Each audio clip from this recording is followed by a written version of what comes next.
Antuare, estudiante de la asignatura Procesos de Manufactura, y les voy a hablar sobre el manejo de materiales. El manejo de materiales representa la integración eficiente de operarios, sistema de control de materiales y equipo, así como el movimiento de todos los materiales. En forma general, se considera que el manejo y la distribución son un solo sistema.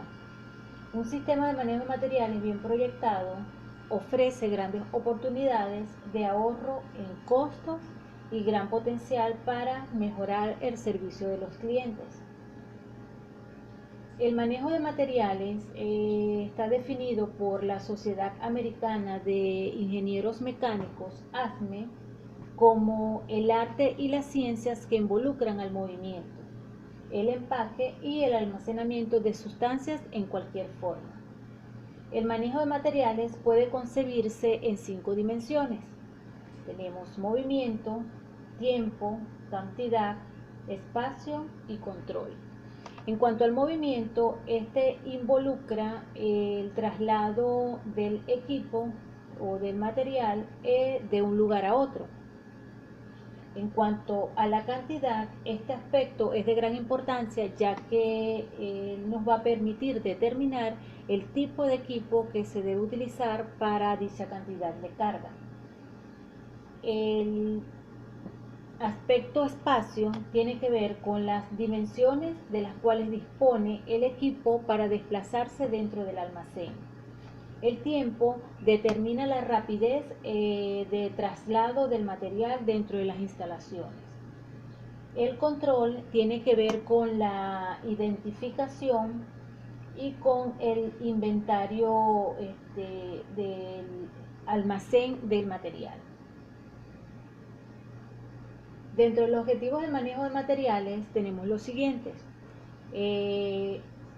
Reducir los costos unitarios de producción. Ese es su principal objetivo, de los cuales se desglosan varios objetivos, como por ejemplo el de mantener la calidad del producto, de insistir hacia la seguridad y mantener las condiciones de trabajo, aumentar la productividad, mantener un sistema integrado de lo que es las instalaciones, el equipo, reducir el peso muerto, es decir, tratar de evitar los rellenos al momento de hacer el traslado de un material.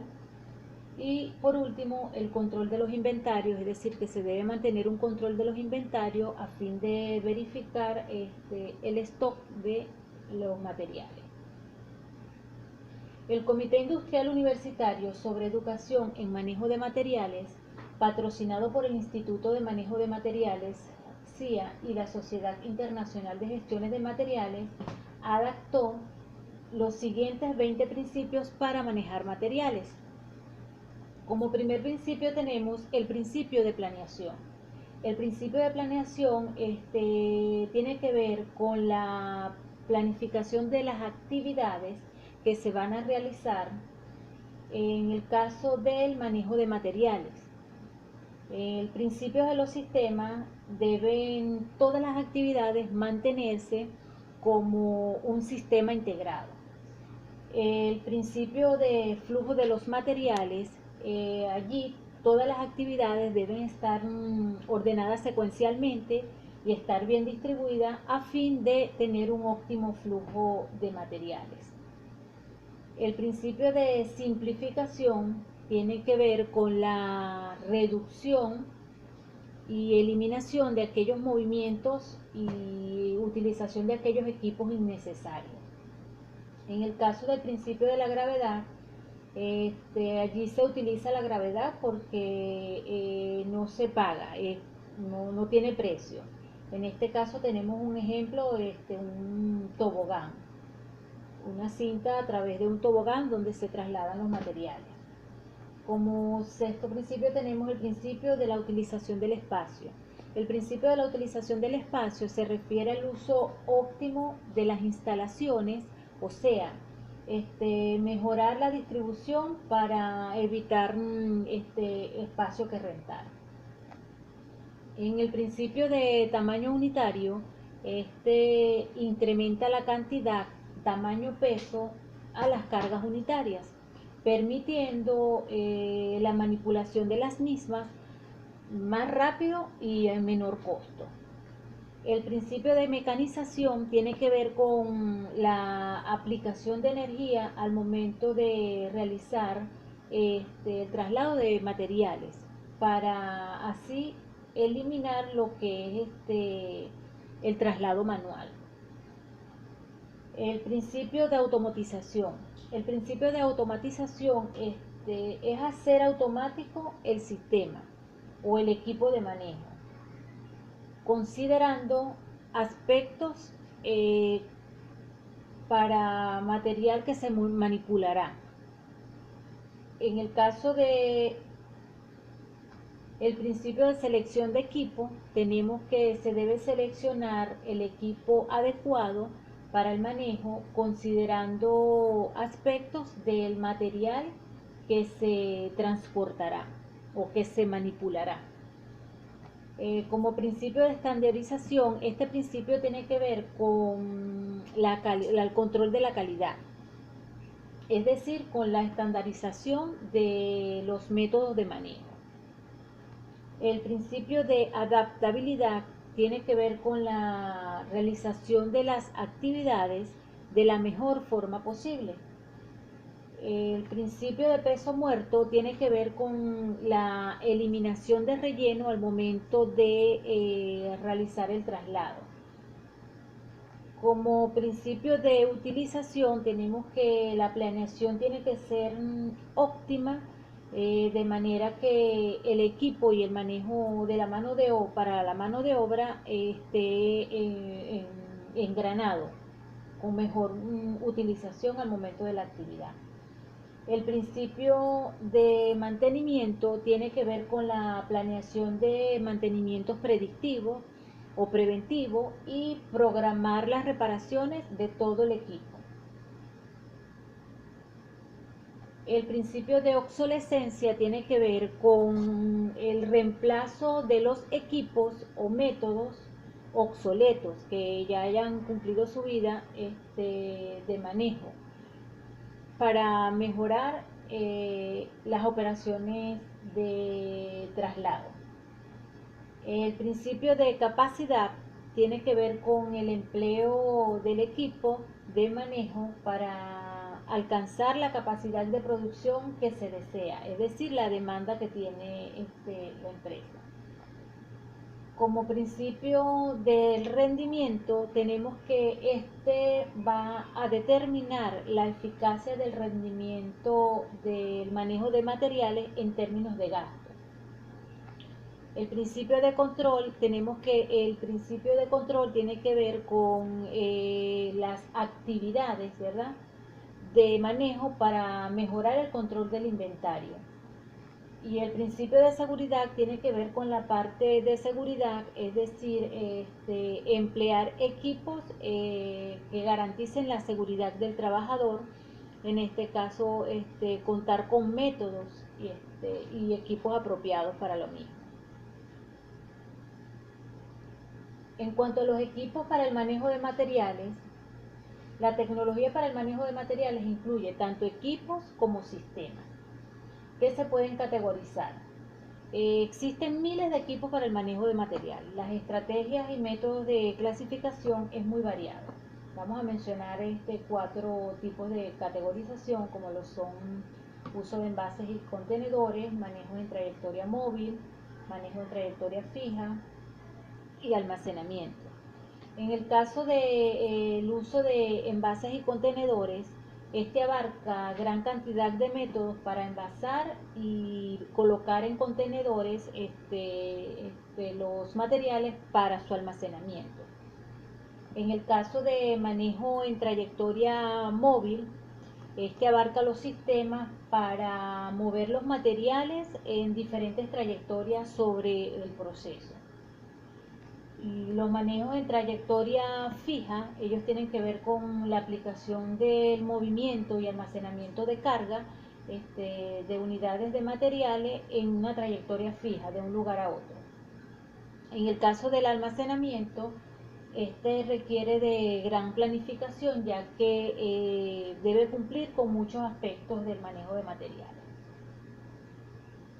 Dentro de algunos de los contenedores o envases para el manejo de materiales tenemos lo que es las tarimas, patines, cajas para llevar a mano y recipientes de malla o tela metálica. En el caso de tarimas, estas son estructuras planas, ¿verdad? Que pueden ser levantadas con una carretilla elevadora como la que tenemos aquí. También pueden ser levantadas con montacargas u otros equipos y permite la manipulación y almacenamiento de la mercancía. En el caso de los patines, tenemos aquí en este ejemplo de la imagen unos patines hidráulicos. Estos controlan tres posiciones que son elevar, bajar y neutro. También transporta productos fácilmente sin grava y en superficies desiguales. Las cajas para llevar a mano son utilizadas para llevar la paletización en función del producto. Los recipientes de malla o tela metálica, estos son utilizados para el traslado de mercancía o para el almacenamiento de la mercancía de manera visible, como se muestra en la imagen.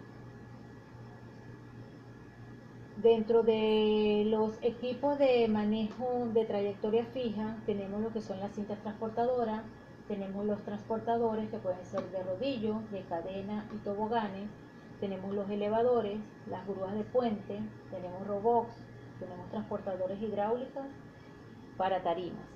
En el caso de las cintas transportadoras, ella se utiliza para materiales a granel, es decir, que es una plataforma deslizante de banda sin fin. En el caso de las transportadoras, se utilizan cuando las cargas son uniformes, es decir, la carga es constante en la trayectoria es fija. En el caso de elevadores, como este que tenemos aquí, que es tipo tijera, ellos se utilizan cuando en una plataforma, que se mueve solo verticalmente mediante un soporte que está entrecruzado en forma de X. Tenemos las grúas puente, que ellas permiten manipular o trasladar materiales, dando la facilidad que en la parte del piso pueda desplazarse otro equipo sin hacer interferencia con este. En cuanto a los robots, ellos son maquinarias articuladas controladas por un ordenador que realiza diversas tareas. En el caso del manejo en trayectoria móvil tenemos carros con patines, tenemos carretillas, tenemos carros de 4 ruedas, tenemos grúas hidráulicas, tenemos montacargas con motor, tenemos montacargas con conductores a pie, como lo muestran las figuras. En el caso del carro de 4 ruedas, este sirve para mover cargas y se maneja de manera manual. Puede trasladar cargas pesadas y de grandes dimensiones. En el caso de carretillas, ella permite hacer el traslado de materiales de un lugar a otro, incluso a diferentes niveles. En el caso de las grúas hidráulicas móviles, ellas son tipo jirafa, más que todo para ser utilizadas en traslados de materiales que se requieran a niveles altos niveles elevados, demasiado altos, que no se pueden hacer con carretillas ni montacargas.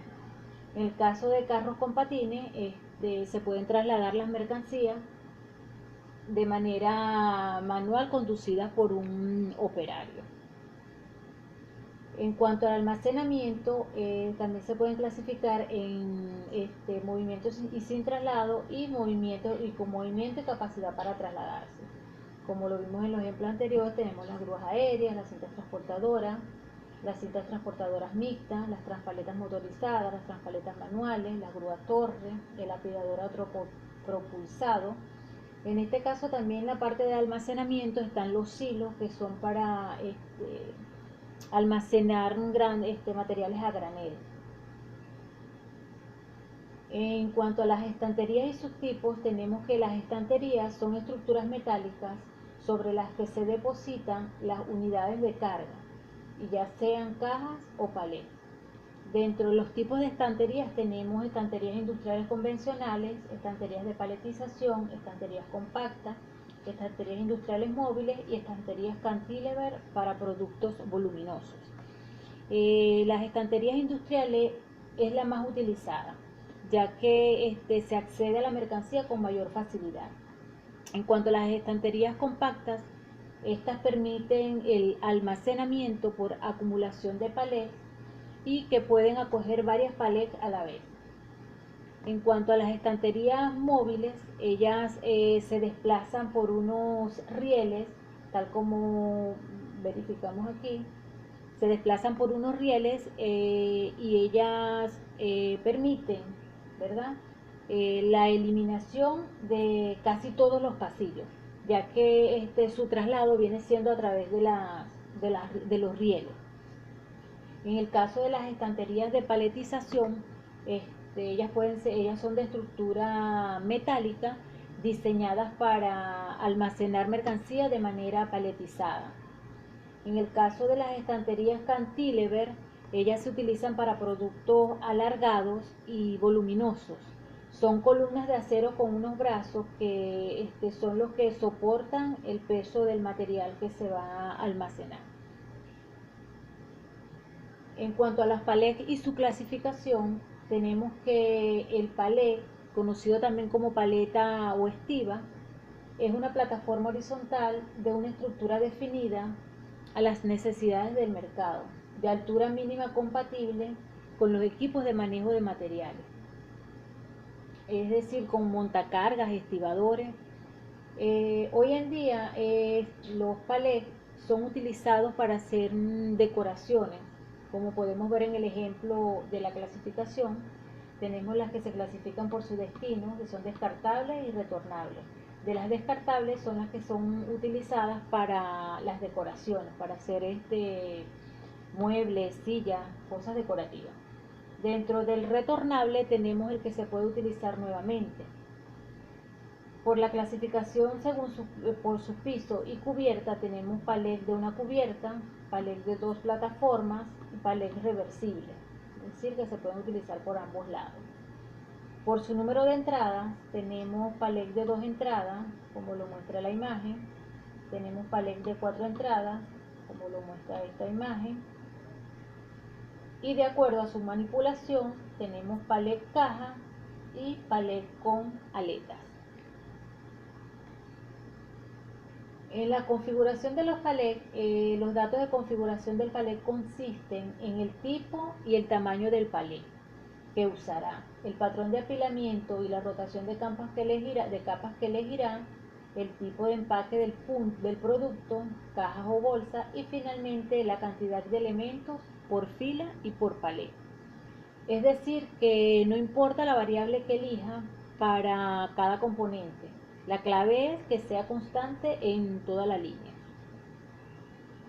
Dentro de los datos de configuración de un palé tenemos lo que es el armado de palé en piezas, el armado de palé con unidades variables, es decir, que hay varias unidades dentro de otras unidades. Tenemos el armado de palé en cajas, que viene siendo este ejemplo de la imagen, donde están ubicadas ciertas cajas. En cuanto a el diseño de almacenes industriales, ¿verdad?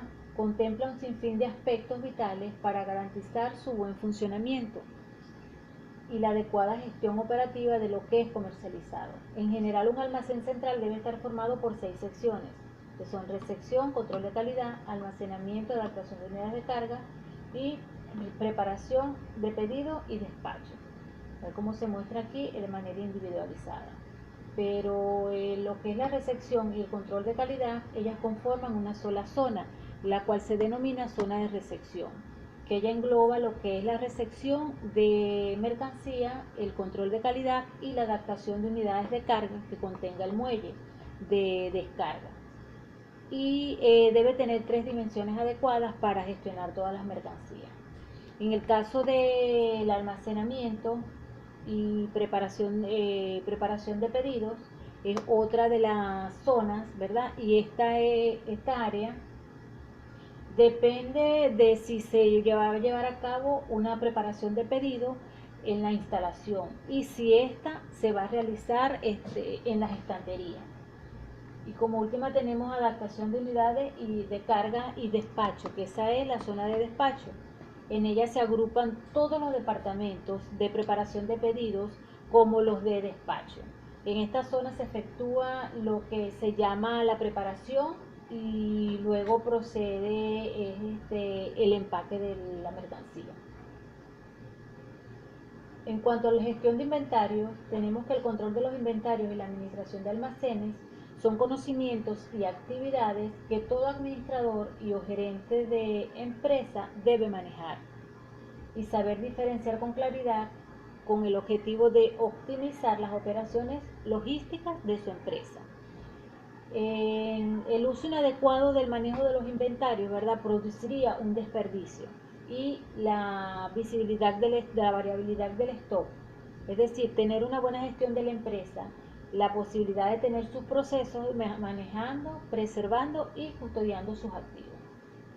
Existen muchos mecanismos para llevar el control de inventario, entre ellos tenemos el inventario físico, inventarios en tránsito, inventarios en el proceso de adquisición y entrega, inventarios comprometidos e inventarios teóricos, tal como lo muestran las imágenes. El inventario físico, lo que tenemos contenido dentro del stock, lo que es inventario en tránsito, quiere decir lo que va manejándose sin incluir el stock ya saliente. Tenemos el inventario teórico, que es un inventario real de lo que se tiene en el manejo de materiales, y el inventario comprometido es lo que ya se comprometió, valga la redundancia, dentro de lo que es el stock del almacén. Indicadores para la gestión de inventario. Los indicadores de gestión de inventario son una parte esencial en la cadena de suministro, puesto que estas herramientas utilizadas adecuadamente nos permiten realizar una reducción de los costos. Algunos de los más comunes y característicos son los que están nombrados a continuación, como lo es el nivel de rotación, que se refiere a la cantidad de mercancía que está lista para ser utilizada. La disponibilidad del stock, tiene que ver con la cantidad de mercancía que está dentro del stock, pues con lo que se cuenta dentro del inventario. Tenemos cobertura de stock, tiene que ver con la cuantificación de la cantidad de días disponibles que tenemos en stock para abastecer la demanda. Fuera de stock, esto quiere decir que se debe controlar la cantidad de veces que se está fuera de stock dentro de los inventarios. Tenemos el precio de inventario, que el precio de inventario tiene que ver con los costos de cada uno de los productos dentro del manejo de materiales.